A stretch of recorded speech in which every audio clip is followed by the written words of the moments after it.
Dear children, let's continue the chapter across 3 millennia. We are on page number 83. We'll continue with Philip's story.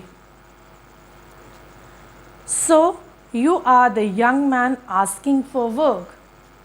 Previously, we studied that Philip had come to the Simon in search of job. Okay, so now here we can see the conversation between Simon and Philip. Simon asked Philip whether he had come for the job. Philip nodded. Yes, sir. Nodded means just nodding the head. Okay.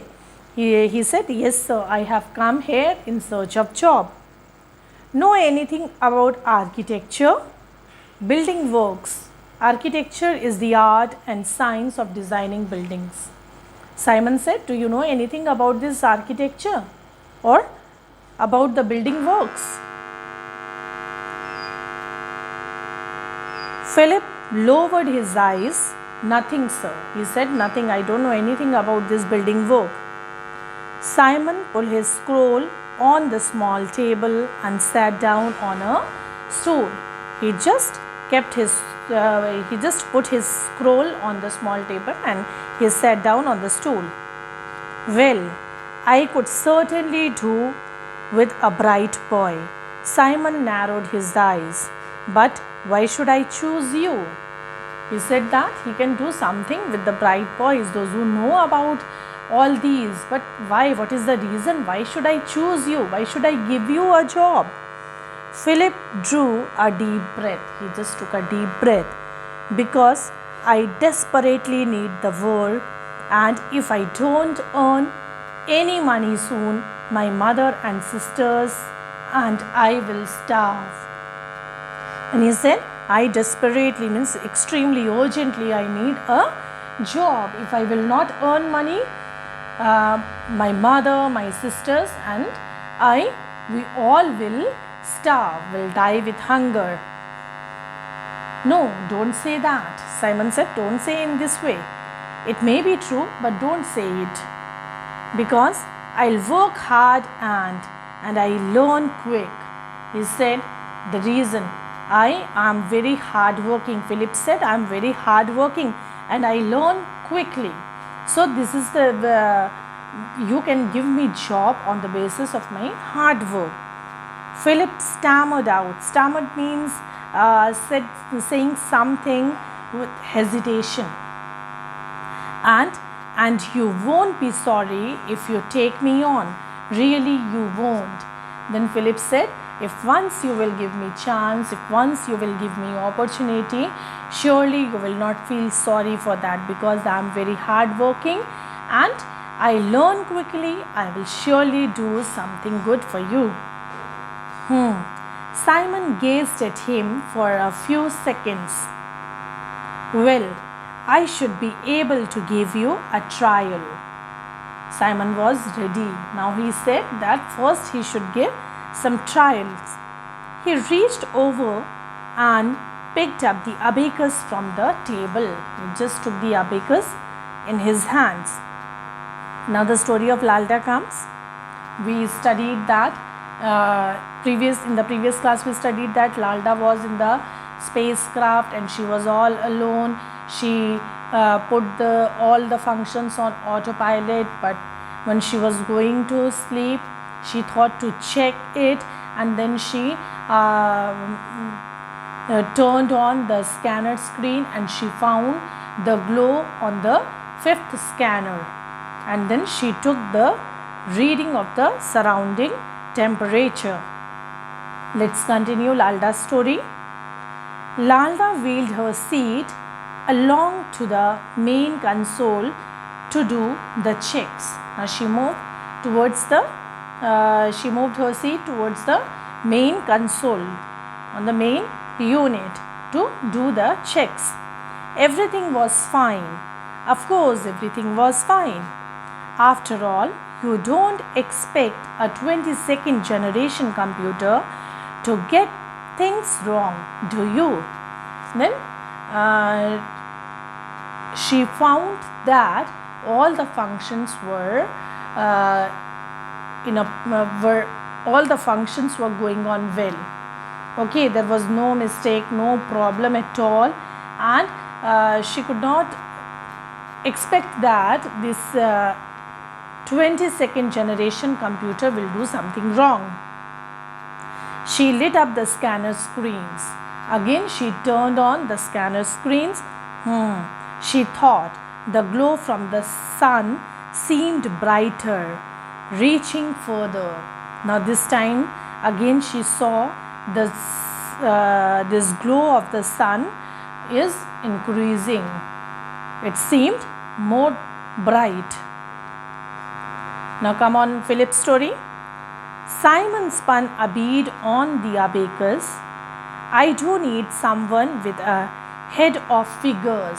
Head of figures means one who knows the basic calculations. It's helpful when my clerk's away. He said that I want someone who can do the calculations so that when my clerk is away, I can take that person's help. Philip sat on the stool, trying to look like someone with a head for figures. He just sat on the stool and he was pretending that he is someone who can do the calculations perfectly. Simon twirled his dark beard and looked straight at Philip. Twirled means to twist or to curl something. Okay, he just curled his dark beard and he looked straight at Philip. You can manage basic calculations, can't you? Then he asked, can you manage the basic calculations? Yeah, yes, said Philip. So Philip was a little nervous, but still he said, yes, I can. Simon put the abacus in his hands. Okay, let's see what you can do. He unrolled his papyrus scroll again and surveyed it. Now Simon gave the abacus in Philip's hand, and again he unrolled the papyrus scroll, the scroll on which the map was made. And papyrus is a kind of paper made from plant stems. Okay, so he just unrolled the scroll and started surveying it. Philip held the abacus on his lap and tried to stop the shaking of his hands. He was quite nervous. He was shivering. His hands were shivering. Abacus was in his hands and he was trying to stop the shaking, shivering. Stay calm, he told himself furiously. In an energetic manner, he told himself to be calm. You can use an abacus. He told himself that you can use an abacus. You were old Cleon's best pupil before you had to stop school. He was talking to himself. He said to himself that you were the best student of Cleon before leaving the school. You can't have forgotten easily. You cannot forget everything what you learned from Cleon. Simon's voice broke in. At 350 and 75. Now he gave him some calculations. He gave him the sum. What was the sum? At 350. 350 plus 75. Now come on, Lalda's story. Lalda poured herself some fruit juice, then started towards the control room, carrying the cup. She put little juice in the cup and she proceeded to the control room. Suddenly she stopped. What was she doing? No loose liquids in the control room. That was the rule. The first rule, the rule of the spacecraft was that no liquid should be carried to the control room. And what she was going to do? How could she ever forget? It was almost the first thing she had learned in flight training. This was the first thing she learned in the flight training, and how she can forget now. Now she was going to take the cup of juice in the control room. She threw the drink down the chute. Chute is a sloping slide. She just threw the juice, that drink. Back in the control room, she ran her eye over the instrument panel and started her checks. She came back to the control room and then she looked on the instrument panel and started all the checkings.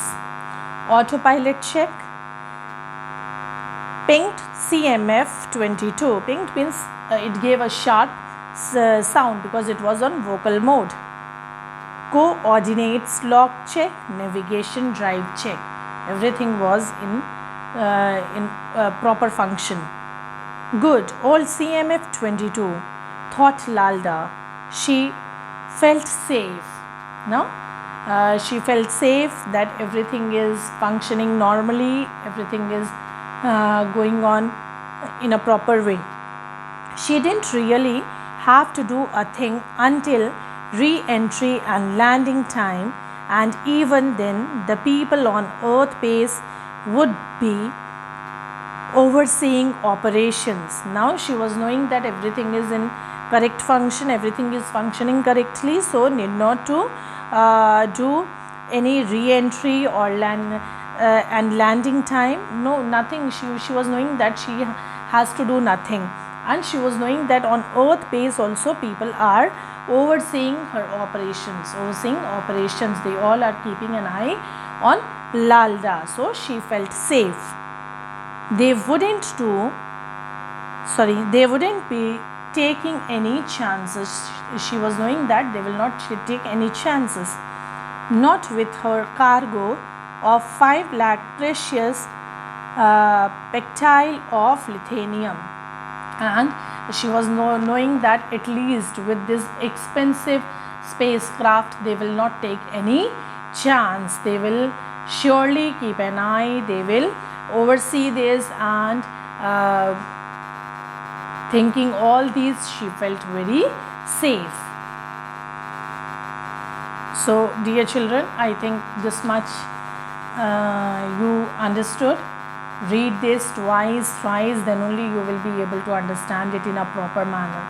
And when I am explaining you the chapter, hold your pencil in your hand and write down the meanings in your book, so that when you read the chapter, you will understand it in a better way. Thank you.